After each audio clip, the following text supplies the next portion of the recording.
Well, Pharaoh met with his top counselors in the morning, and they were silent until he spoke. And here's what he said: "What did I do?" That's right. What did I do? Israel had been the economic backbone of his country, and paraphrasing Exodus 14:5 through 22, what's this that we have done? So he made ready his chariot and took his army with him, took 600 chosen chariots. They're scary, right? And he also took foot soldiers with him, it says. It took his army with him. And he pursued them, all Pharaoh's horses and chariots and his army. And they overtook us, encamped at the sea, at Pi-Hahiroth, in front of Baal-Zephon. Now, I need to give you a little bit of background here, because this really happened, and give you some sense from what I've gathered about where the people were and exactly what was happening. So there was a trade route that went from Sukkot, the first stop along the way that Israel took, and this ancient trade route took our people all the way to near the headwaters of the Gulf of Aqaba. Now, I'm not going to get up a map or anything. That seemed a little too clinical, but if you could just imagine, you know how the Negev is, south of Israel, the Sinai Peninsula goes like this, and on either side there's a body of water. And so on this side, facing you, this is the Gulf of Aqaba, and here is, anyone know the name of the other Gulf? Gulf of Suez. That's exactly right. And best evidence seems to be that Moses took the people back the way he had earlier traveled, when you remember that he escaped from Egypt and went to Midian. So by doing it on your side, here's the Gulf of Aqaba, and Midian is over here. And so he very likely took the people that way. And Pharaoh was approaching. But the problem was, at that point, and by the way, I should say this is a little bit south of Eilat, if you've ever been to Eilat before in Israel. So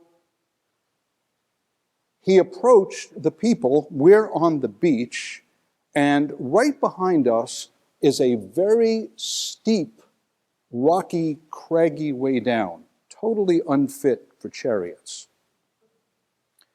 And so we read that he took his army with him, not just the chariots. And the suggestion that the author that I like, who I think is most knowledgeable about these things, he suggests that Pharaoh, who's an experienced warrior, said, I'm going to do this. I'm going to create a pincer move where Israel could not escape. And so he sent his chariots a little bit north, and then sent them east to where the water was, the beach along the way, and he sent his chariots that way. But his foot soldiers, they would have the ability to come down this very precipitous, rock-facing, and very difficult last several hundred yards as Israel was approaching the ground, and they went that way. So Israel could not escape.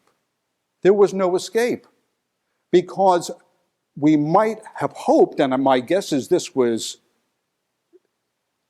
the hope of Moses, that he could go over to the head of the Gulf of Aqaba and could just cross over the top. Not over water, just over land. But here he was, hemmed in, with the soldiers behind coming down the hill and Pharaoh coming the other way, and there was literally no escape for Israel at that point. So we need to get a handle on this because this is really tough. Well, it's at that point, of course, you know the story, that the shofar was blown, doo-doo, doo-doo, a warning, and what's that? And behind them, they see the soldiers, and at some point, I don't know exactly in the chronology of how it might have happened, but they get word that there were chariots coming from the other direction. And then God supernaturally protects Israel from the encroaching army and chariots with the pillar of fire, which burns all night. And then it says this, that the Lord said to Moses, "Why do you cry to me?" Bit of a rhetorical question. Why do you cry to me? Tell the people of Israel to go forward. Well, there's nowhere to go. You can't walk north up the beach. You can't go back. The troops are behind you. There's nowhere to go. God says, lift up your staff and stretch out your hand over the sea and divide it. And the people Israel may go through the sea on dry ground. Well, Moses lifted up his staff, and he stretched out his hand over the sea. And at that time, a natural phenomenon, but the miracle here is the absolute amazing timing.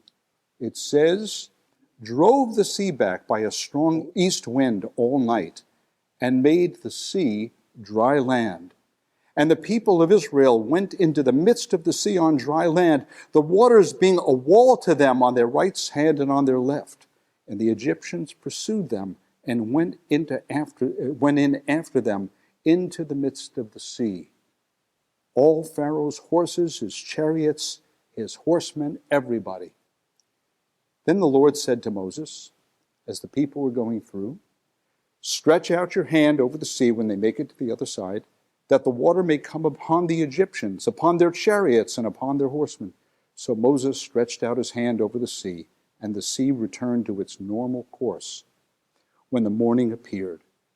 And as the Egyptians fled into it, the Lord threw the Egyptians into the midst of the sea. Now, we might ask, this is an epic trap, and God got us out of it at the 11th hour and 59th minute, and I have a midrash to share with you about this in just a few minutes. But how did it happen? Well, here's just a suggestion, and it didn't have to happen this way, but this seems to be the most plausible explanation. There's something called a water set down, and this is a known phenomenon, where a strong wind blows from the east and causes a difference in the level of the water. And if it's strong enough, it could really make the ground as if it is dry. You're able to pass through it. And so this is a suggestion how it occurred. And this is a phenomenon known. This is a known phenomenon in that part of the world. But I want you to get the miracle. I want you to get the miracle here. And God could have done it any way he wanted to, but it's just kind of interesting to speculate about how he might have used a natural phenomenon. But the main thing is that it happened at the very minute that we needed him. You got that, everybody? See that? It's at that minute when everything seemed lost, when you didn't know what you were going to do. We were hemmed in back and forth, and it was at that time, at the head of the Gulf of Aqaba. And so we have here an amazing, amazing story and truth. I call this moment, see if you agree, would you call this an oy vey moment for Israel? Oy vey, that means woe, woe, right? In Yiddish, I used to hear oy vey's mir. Maybe you've heard that in your own home, depending on if there was Yiddish spoken in your home. But this strong wind blew, and the water set down occurred, And we were fine, and then the wind stopped blowing, and all the water came back on Egyptian. Now, a lot of people feel that right now is something of an oy vey moment. Israel, Ukraine, Russia, the economy, the political polarization that we're experiencing. And I want to speak to that for you. Not talk about the specifics, of course, that's not what we do, but how we approach it. And the point of the matter is that it's during these oy vey moments that God comes through and he rescues. And that really is the big point. Now, I'd like to share a midrash with you from Exodus Rabbah 21:10. And a midrash is like a story built on the scripture that brings out a lesson. That's the idea of a midrash. So listen to this. The children of Israel went into the midst of the sea upon dry land. How is this possible? If they went into the sea, then why does it say upon dry land? I mean, if you're going to go in the sea, you're going to get wet, and the land is, you're in the sea. If they walked on dry land, why does it say into the midst of the sea? It seems utterly contradictory. It's either dry or it's not. How could this be that they went into the sea and they walked on it in dry land?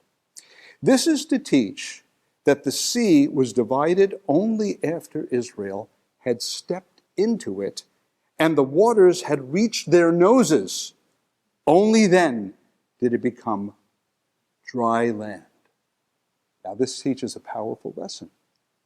Have you ever been in a situation where you were tempted to be immobilized by a big struggle and you had to step out, you had to move, you had to act, and when you acted, you found that God came through for you? You see, Stacey earlier on was talking about the nature of faith. And faith is not just an abstract idea, but it's something that you act on. And so that's very much related to what we're saying here. So I believe that for us, acting means choosing at this moment of history and all of the complexity and the sense of powerlessness that we could feel at a time when there were swirling and whirling forces that we don't quite understand, and who do you listen to on the news and who do you not, and all those very human things that we can experience at moments, at inflection points in history, and I would suggest we are in one to one degree or another. So here is one thing that I think is critical when we talk about how do we respond, how do we act, what do we do? Do we just curl up in a ball, in an emotional ball? No, that's not what we do. I believe God is calling us as a Messianic Jewish community to radical optimism. Let me explain what I mean by radical optimism. It doesn't mean naivete. It doesn't mean an intentional lack of awareness. It means that of all people, the remnant of Israel has the right to say, God, I don't know how things are going to work out, but I know that you are real. Do you know God's real? Me too. On the basis of objective evidence, on the basis of my own experience, on the basis of so many things. And having that knowledge and that faith and that commitment to him, and having watched him over the years get you out of jams. I've experienced it too. There have been Red Sea experiences. I call them oy vey experiences, right? And you've experienced them too. But he has been with you, has he not? Yes or no? He really has. Even the stuff that you wish never happened, you can see how he's worked through it, because he always factors in human free will and doesn't make everything a bed of roses all the time. That's not his way. We don't have to justify that. We all know it. It's all the case. But I want to suggest that we should approach life with radical Radical optimism. Let's move ahead enthusiastically despite apparent setbacks and uncertainty, whether it's at the level of the world, your family life, your personal life. And I want to suggest this. Let's build our best lives together, resisting the tendency to isolate and cocoon. Do you know what I mean by cocooning? It means that it can be a very great temptation during times of stress to say, I don't want to be with anybody. I just want to be myself. I don't want anyone saying Shabbat Shalom to me. I just want to be by myself because I'm mad and I'm confused and I just want to be by myself. And I want to tell you, it's the worst strategy. It is the worst strategy. It's at times of stress and uncertainty that radical optimism says, no, I am not going to go that way. I'm going to be with people who trust God, people who love me, people I can love, and I am not going to capitulate or give in to that tendency. So I want to suggest for all of us, let's stay close to God and Messiah Yeshua, because truly God is with us. Now I want to show you an interesting picture, and when we show it, I'll explain it, and then I want to read one more passage from the Besorah to help clarify this point. Okay, in 1962, when Marc Chagall, the most famous 20th century Jewish painter, moved to the United States, he completed this picture. This is called the Exodus. Now, I don't know if you can see it clearly, but there's a huge throng of people. Who do you think the people are? Us leaving Egypt, right? And then in the bottom right is Moses, although some have interpreted that it's Chagall putting himself in the picture. And artists can do that. It's kind of stylized. But I think it's Moses, because there he is with the Aseret Devarim, the tablets, right?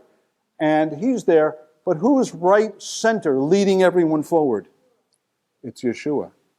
Now see, it's hard to know exactly what Chagall is seeking to mean here.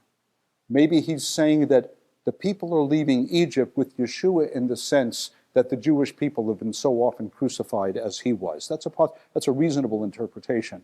But I think from our point of view, we could suggest that at some level he had something else in mind.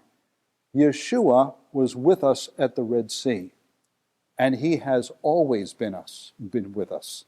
And he is with us right now, and he's with you, and you, and you, and you, and me, and everybody, all of us, because he is our King, and he loved us so magnificently that he was willing to have the ultimate oivei moment, his death, his terribly cruel death. Here he was, the one who was the instrument through whom God made everything, and he's being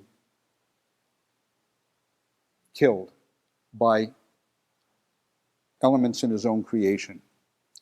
Now, I want to leave you with this passage as we close. For I am sure, and this is Rav Shaul speaking, for I am sure that neither death, nor life, nor angels, nor rulers, nor things present, nor things to come, nor powers, nor height, nor depth, nor anything else in all creation will be able to separate us from the love of God in Messiah Yeshua, our Lord. Pesach begins tonight. Tradition teaches us that all Israel was present at Sinai. So, see yourself at the shore of the Red Sea. Though the chariots and soldiers can seem to be coming from all directions, we move ahead, and even despite the rising water, the answer comes, and God leads us through. This is a Pesach lesson we all need today. Shabbat Shalom, everyone.